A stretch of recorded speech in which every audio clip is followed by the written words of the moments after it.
Deja Rollins was 36 years old when the woman her husband had been seeing for 7 months showed up at her front door on a Tuesday afternoon and told her she needed to step outside. She said it with the confidence of someone who had decided that the situation required a physical resolution, and who had spent the drive over building that confidence into something she believed would hold when she arrived. She was standing on Deja's porch with her arms crossed and her jaw set, and the particular energy of a woman who had come ready for something she had not yet considered might not go the way she had imagined. Deja looked at her through the screen door for a long moment. She looked at her the way she had been trained to assess any situation before she entered it, measuring exits, reading body language, understanding the nature of the threat without reacting to it. She looked at her, and she thought about 3 things in rapid sequence. The 12 years she had spent as a Navy SEAL intelligence analyst and close-quarters combat instructor. The fact that every person she had ever trained with would find this scene surreal, and the fact that this woman had absolutely no idea who she was standing in front of. She said, through the screen door, in the even voice she used when a situation required de-escalation, "I'm not going to do that." The woman, her name was Farah. Deja had known her name for 4 months, said that she needed to stop being a coward and come outside. Deja said, "I'm not a coward. I'm choosing not to do this. Those are different things." She said it without anger, without amusement, without any register that indicated she was anything other than completely in control of the situation and every possible outcome of it. Because she was. She had been trained for 9 years to be in control of situations considerably more demanding than this one, in conditions considerably more compromising than her own front porch on a Tuesday in October. She had operated in 4 countries. She had trained men twice her size in the application of force under pressure. She had earned qualifications that were classified, and she had come home from each deployment and made dinner and tended her garden and gone to work at the consulting firm, where almost no one knew what she had actually spent 12 years doing. She was not going outside. What Farah also did not know, what Deja's husband, a man named Calvin Rollins, had spent 8 years not knowing despite sharing a house and a bed with her, was that Deja had been building toward this departure for 6 months. She had known about Farah for 4 of those months, and she had spent those 4 months doing what she had always done when she identified a threat: gathering intelligence, documenting evidence, and preparing a response that was proportional, complete, and devastating in the specific way that lawful responses were devastating when they were assembled with professional rigor. She had no interest in fighting anyone on her porch. She was going to do something considerably more effective. Before we jump into the story, comment where in the world you are watching from, and subscribe, because tomorrow's story is one you need to hear. The house on Cascade Road in Atlanta had a front porch that Deja had rebuilt the year she came home from her final deployment, when she was 32 and had decided that the military chapter of her life was complete, and that what came next was going to be built with the same discipline and intention she had brought to the 12 years before it. She had stripped the porch herself over the first weekend, pulled up every board, examined the joists, assessed what was structural and what was surface, replaced what needed replacing, and kept what was sound, because that was the approach she brought to anything she was rebuilding. Waste nothing that holds. Replace everything that doesn't. Know the difference before you start. She had replaced the boards herself, refinished the railing, repainted the whole face of it over a second weekend with a paint she had tested on 3 sample boards before she committed to the color. Her mother had driven up from Macon for the second weekend and had stood in the front yard watching, and had said, "You are the only person I know who sands a porch the way you clean a weapon." Deja had said, "Same principle, same result." Her mother had said, and the same patience, apparently. They had both known that was a compliment. Her father had been a Marine for 22 years, had retired when Deja was 10, and had spent the years after that building a small contracting business in Macon, with the standards he had applied to everything in uniform, exact, documented, without shortcuts. He had told her when she was 14, and had said she wanted to pursue a military career, that the most important thing she would learn was the difference between strength and force. Strength was what you built over years of preparation. Force was what undisciplined people reached for when they hadn't done that work. He had been talking about physical training and conditioning and the cumulative result of years of disciplined preparation.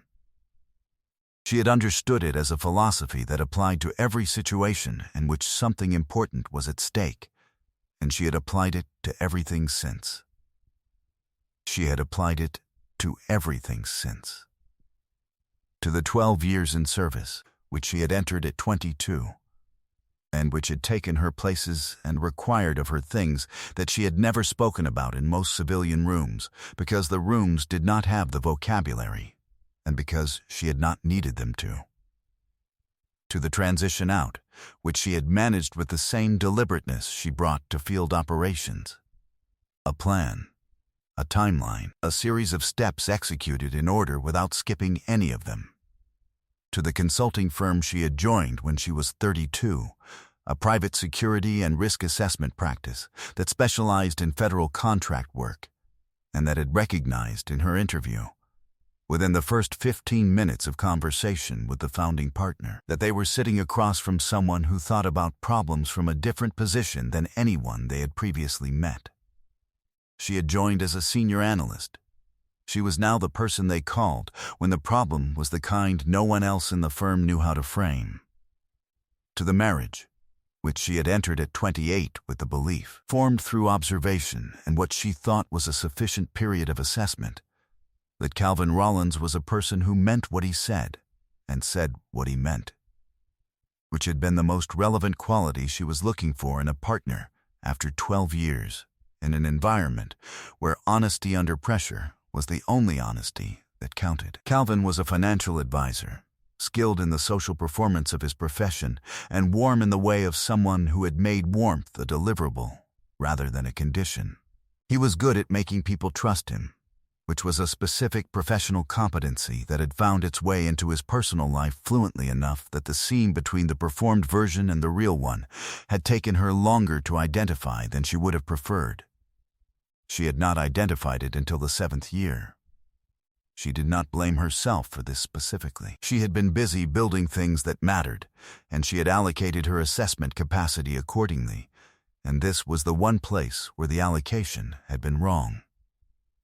In the 7th year, she had felt the drift in the architecture of the marriage, the way she felt any structural change, not through a single moment, but through the accumulation of small deviations from established pattern, each one individually explicable and collectively significant. His schedule had shifted in ways his explanations did not fully account for. His phone had changed the way it sat on surfaces, face down now, when it had always been face up. A small physical adjustment that told a story without saying it. His attention, when she was in the room, had acquired a quality of calculation it had not had before. The specific quality of a person managing information they had decided you did not need to have. She had noticed. She had begun to document. 6 months later, she had a picture.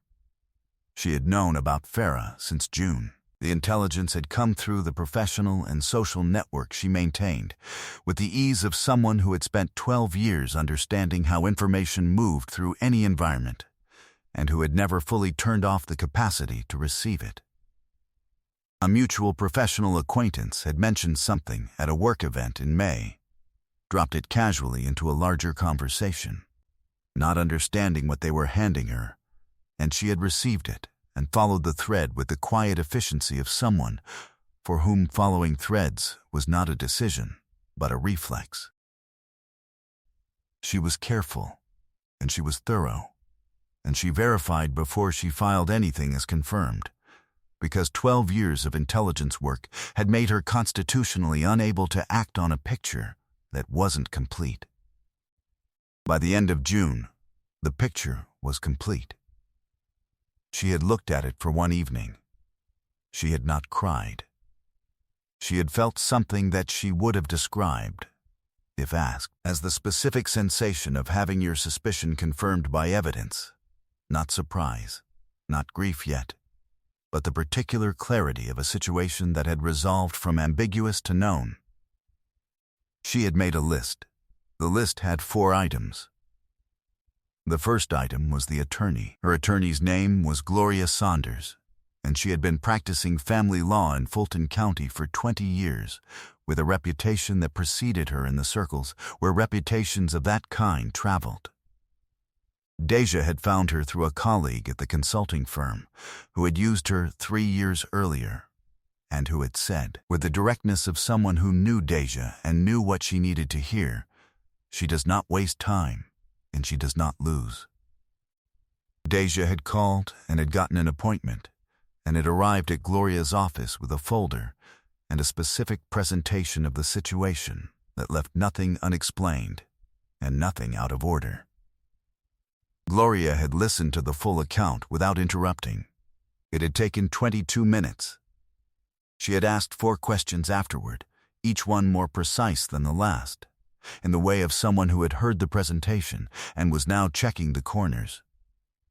Then she had said, "You are the most prepared client I have met in 20 years of practice." Deja had said, "I was in the Navy." Gloria had said, "That explains it. Both of you were then, you and this document." She had meant the prenuptial agreement, which Deja had presented as the last item in the folder, and which Gloria had read in its entirety right there at her desk in a silence that lasted 6 minutes. She had looked up when she finished and said, "He signed this with independent counsel?" Deja had said yes. Gloria had said, "Then there is nothing in the asset picture that survives a challenge.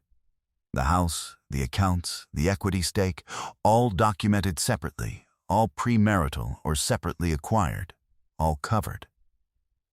She had paused. "What's left is the timeline and the filing." "When do you want to file?" Deja had said, "When I'm ready, not before." She had continued going about her life for 3 months while the preparation was finalized, the divorce petition drafted, the asset documentation complete, the equity structure confirmed by the financial attorney who had managed the holding structure for 4 years, and who produced a summary that Gloria described, when she reviewed it, as the clearest financial documentation she had seen in a family law context. Deja had continued to do her work, to tend her garden, to meet her obligations, and to present to Calvin the ordinary surface of a marriage that she had already decided was over. She had done this without difficulty, because she had been trained in the discipline of performing normalcy in situations that were not normal, and this was considerably more comfortable than most of those situations had been. She said once more, to Farah, through the screen, "I'm going to close this door. If you're still on my porch when I open it again, I will call the police and I will document this interaction for any legal proceedings that may follow. I am not going to engage in a physical confrontation with you. Not because I can't. Because I've chosen not to. I want to be clear about that distinction." Farah said something. Deja received it the way she had been trained to receive provocations in high-pressure environments, without reacting, without escalating, without giving the other party anything to work with. She had been called worse things in conditions that were considerably less stable than her front porch in Atlanta on an October Tuesday. She had been in rooms where the threat was real and the consequences of misreading it were serious, and she had navigated those rooms and come home and tended her garden and made her dinner. This was not a threatening situation. This was a confused person standing on a porch she did not own, making a decision she had not fully thought through, in front of a woman she had not begun to accurately assess. Deja closed the door. She engaged the lock. She stood in the hallway for a moment and listened. She heard Farah's car start. She heard it leave. She stood for another moment in the particular quiet of a house from which a disturbance had just departed, and then she walked to the kitchen and picked up her phone. She called Gloria. Gloria answered on the second ring. Deja described what had happened in 3 sentences, precisely and in order. Gloria listened and then said, "Are you all right?" Deja said, "Yes. Can we move the filing to Thursday?" Gloria said, "I'll have everything ready by morning." "Do you want to document the porch incident?" Deja said, "Already did." She had taken a photograph of Farah on the porch through the screen before she opened the door, time-stamped, which was the kind of thing she did automatically because 12 years of training had made documentation as reflexive as breathing. She had also sent a brief text to a neighbor who had walked by during the incident and who had, as Deja had been aware, been a witness to the conversation from the sidewalk. The neighbor had responded within minutes, confirming what she had seen. Gloria said, "Of course you did." She filed Thursday morning. Calvin was served at his office at 11. He called 4 times between 11 and 2.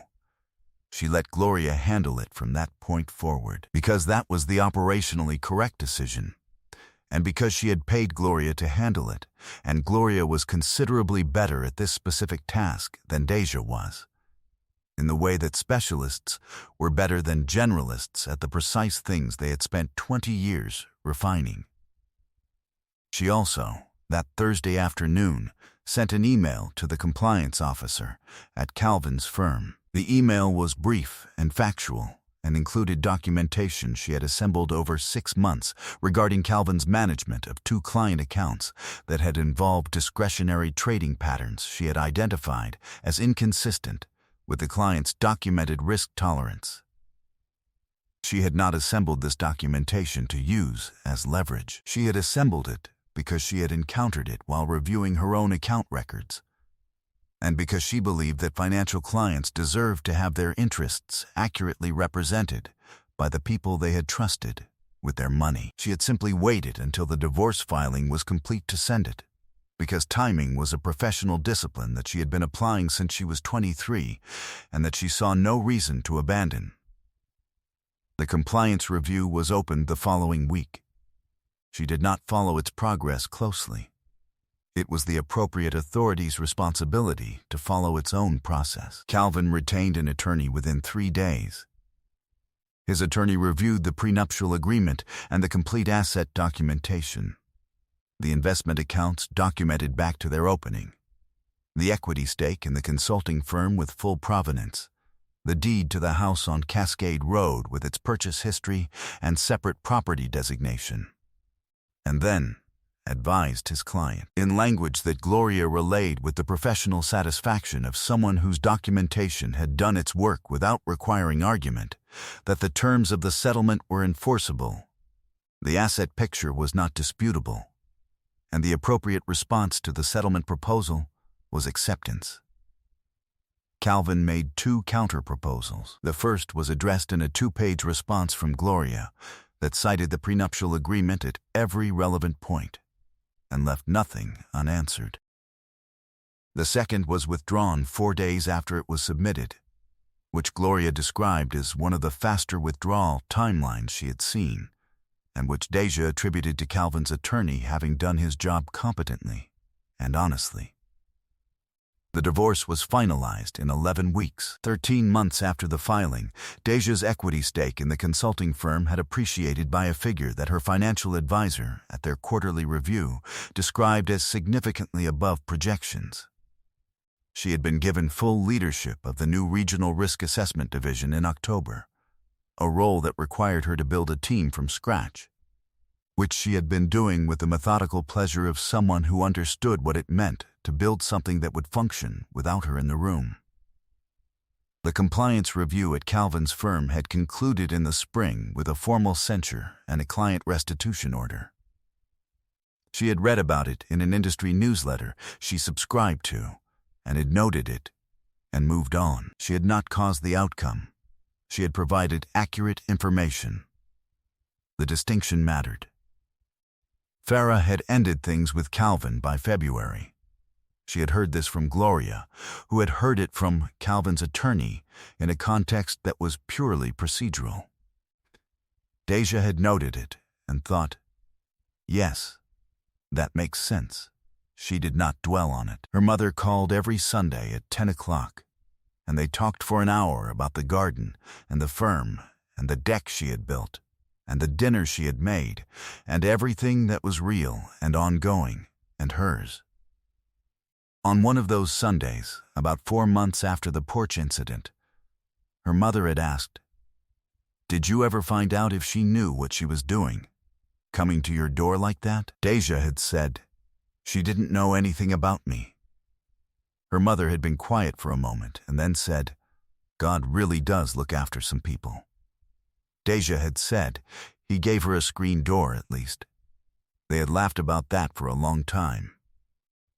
There was a man named Terrence, a civil engineer she had met at a professional dinner in the summer, who had asked about her military background and had listened to her answer for 30 minutes without checking his phone or shifting his attention toward the next thing. He was methodical and precise and honest about his professional limitations in a way she found more attractive than false confidence, which she had encountered enough of in both military and civilian contexts to be thoroughly done with.